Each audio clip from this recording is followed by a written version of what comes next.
last year's offseason to me was like the same question, so let's do it again. What should Brandon Beane's biggest goal be? A blue chip player or fill as best you can? Like, just use your spots and just fill in. Like, what should the goal be? I mean, who is not going to want blue chip? People say they have a lot of holes. They need defensive ends. Yeah. They're going to need a fully overhauled defense. Jim Leonard is their defensive coordinator. Likely means multiple fronts. Yep. On Twitter all weekend, it was a debate between 3-4 and 4-3 and principles of this and principles of that. They're definitely going to need a linebacker that fires. That's like the number one thing I've read that they will need. So a downhill firing linebacker that's going to do some damage. Multiple fronts, man-to-man, aggressive.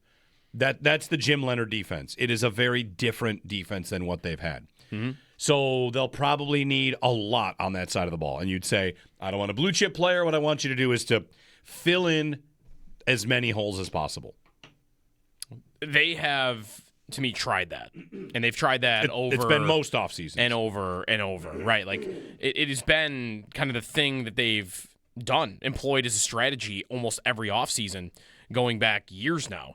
So, all right, like they want to do that, but with a different scheme and a different style. Like, I'll be open to that working, but I don't know. Like, that is to say what? They're just going to sit there and make our picks and sign a couple of middle-of-the-road free agents, and that's our offseason? Like, I don't know. I wouldn't get that excited or feel more optimistic about their team next year if that were to be the case. If they sign someone else's second or third best linebacker for $9 million, and then they go sign a middle of the road safety in the NFL for $6 million, and then they make their late first round pick and their second round pick, and that's it. That's their offseason. Like I'm not so confident that coaching is going to be that much improved that's going to be the difference. Like Jim Leonard, I'm hopeful about and optimistic about them hiring him and the things he could mean for their defense. But even though he's going to do, I think, different things schematically, the mentality of being aggressive is something they were doing last year on defense. They blitzed a lot. Yeah, they did. But they didn't have the players for it. Right. So, like, to me, that's what this offseason comes down to, is how much talent can you bring in? Because I don't think coaching was the reason why they lost last year. I don't think that was the biggest reason why. It was part of it. I think the roster was a bigger part of it. So, to me, the biggest thing to happen this offseason, honestly, is kind of still to come. It is, what is your roster going to look like? Because if you just come in with middle-of-the-road guys to surround Greg Rousseau and Christian Benford and Cole Bishop, I think your defense will probably be about what it was last year, which is middle of the pack. I'm eager to see how different it is. I'm eager to see how different it looks just to the layperson, right? I mean, there's who's playing what. They're going to need a nose tackle, right? They're going to need someone that they never have had before. All right, how does that look different? Like, McDermott defenses over the years have schematically, to my eye, sacrificed run defense at the interest of being great against the pass. And that has always been, not without its flaws or criticisms, but effective. It's always been effective. They never lose important games because they can't stop the run. It almost never it almost never happened. But then all of a sudden, like, my trade-off is, well, why'd you lose? Well, you couldn't stop an important pass on 3rd and 11. And you can't get to the quarterback. It feels like we're talking about their pass rush forever. Right, and that's going to be another, I think, obsession this offseason. Like, I think the GM has proven since he has been here, through draft picks and through the money spent, that he's obsessed in the way he's talked, right? Like, about getting Mahomes on the ground, getting Lamar on the ground, Burrow. He's obsessed with building an elite pass rush. It has not happened yet. And they've chased it, right? And I think that's a lot of the Leonard hire. That's aggressiveness and getting to the quarterback. And Denver was one of the top sack teams in the league, I think, each of the last 3 years that he's been there. Like, that's what this hire is to me. And I would be surprised if the moves they make this offseason didn't match that they're going to be moving to get the quarterback on the ground. Well, I don't know that this is the draft class for it, but I'll just make the case here. I don't know if he's the perfect fit, but you're looking for the highest-ranked defensive ends in this class. Like, Reuben Bain and David Bailey are the two names. They're going to go high. Okay. Yeah. So, like, you're not getting Reuben Bain. Fine. I'm going to make a case. I've done it before.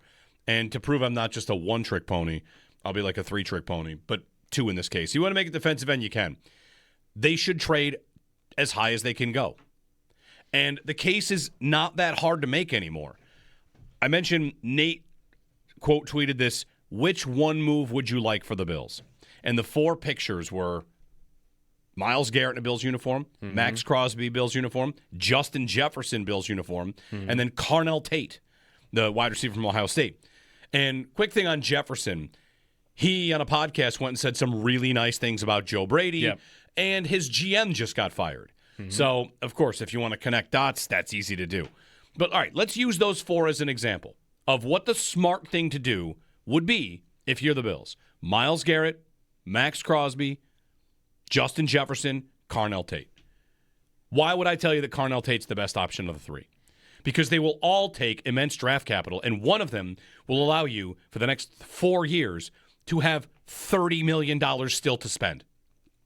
That's it. If you go get Garrett, you go get Crosby, you go get Jefferson, you are paying draft capital and the big contract.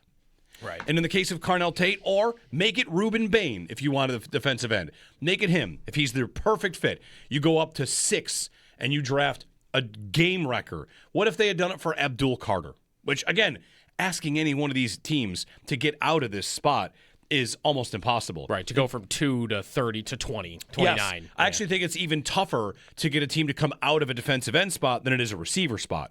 If you're a team without a quarterback, you'd say, why am I going to get this wide receiver? I'm just waiting. But think about the Broncos. The Broncos said no to Josh Allen because of Bradley Chubb. High-ranked, top 5 defensive ends. It's almost impossible to get teams out of those spots. But if you're going to shoot big and you're going to shoot on one of these deals, why is not the trade up for the young player in the draft? You have more years of their career. You have them on a cheap contract for the first 4 to 5 seasons. Why is that not more readily accepted as a good idea? Is it just the uncertainty? We're not like a post-bust era, but there are not that many high-profile draft busts in the top 5 of players of this caliber. The highest profile right now, like a top 5 bust at receiver or defensive end, is Marvin Harrison Jr., who is far from a bust and will probably be fine. He's just not. It's just not Hall worth. of Famer. Not yet. Yeah. He's probably going to be fine. I just think if you're looking at that, I'm going to give up all that capital for Myles Garrett for what, 3 years? Yeah. 3 years of $40 million a year and massive cap. Why wouldn't I just do that for last year, Abdul Carter?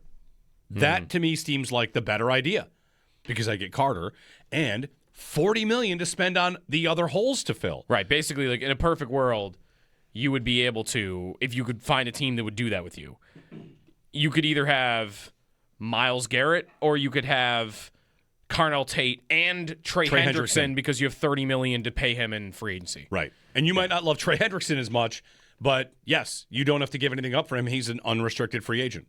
Danielle Hunter, the Texans have the best pair of defensive ends in football. One of them was drafted 3rd overall. The other was signed to a 2-year, $50 million contract. Just a free agent defensive end that wasn't even really top money. It was just really good money. So I know they don't have a lot of cap space. I know they've got work to do. That, to me, is, again, another reason why the really aggressive trade up is the move. Yeah. You want to go get a blue chip player, you might not like it. You might have some draft guide tell you that it's not good value, but the reality is in this window with Josh Allen, you have to get the job done and you have to get aggressive. That clip saying he won't hesitate to be aggressive. Joe, like I'm telling you, when I'm watching yesterday, sorry, I'm all over the place. It's early, it's Monday. I've got the bottleneck of thoughts coming through. The Sabres have their new Dominic Hasek piece, right? Like always the goalie. Yep. And all I could think of watching some clips for that, I'm excited to sit down and watch the whole thing.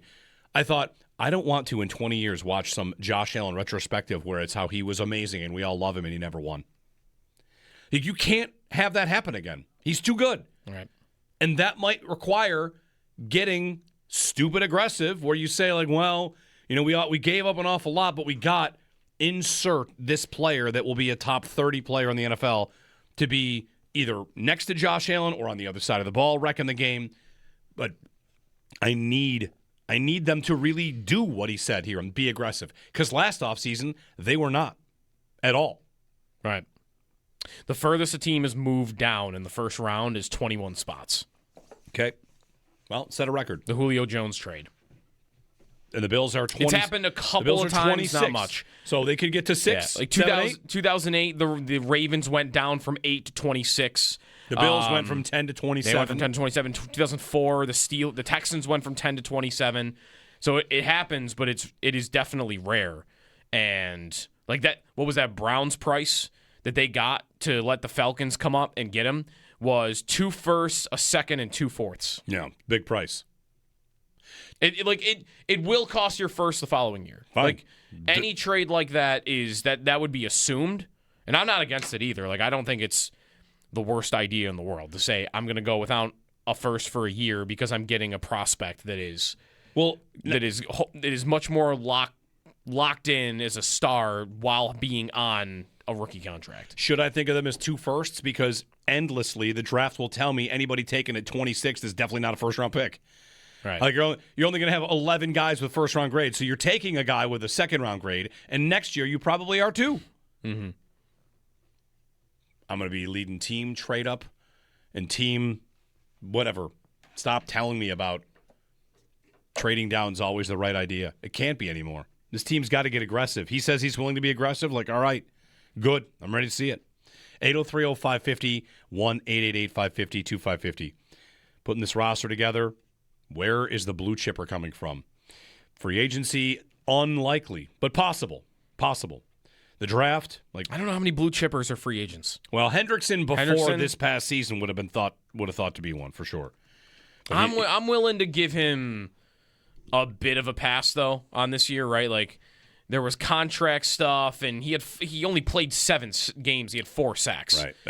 That's decent. You know, like he was probably going to get as the pretty good number. only good player on the defense. Really? Exactly right. So, you know, wasn't healthy, was good in the games he played. Like I'm willing to still give him blue chip this year, even though he's 32. 32. 803-0550. 31. Go trade for how old's Carnell Tate? How old's Ruben Bain? They're gonna be like 23. Less, maybe lower than that, honestly. Right. Ruben Bain. I saw a mock draft where the Chiefs Carnell Tate's 21. and Ruben Bain's 21. There you go. I saw a mock draft where the Chiefs get Ruben Bain. Look out. They have a top 10 Where pick. did they pick? They have a top 10 pick. They picked 10th? 9th, I think. Eesh. Yeah. 803-0550. One bad year, they have the 9th pick. What if they trade up to like 3 and get somebody? All of a sudden it's, hey, you can sit here and complain about your fate, or you can go do something about it the best you can. And I do think you can be aggressive without getting the deal done, but people are going to only care if you get the deal done.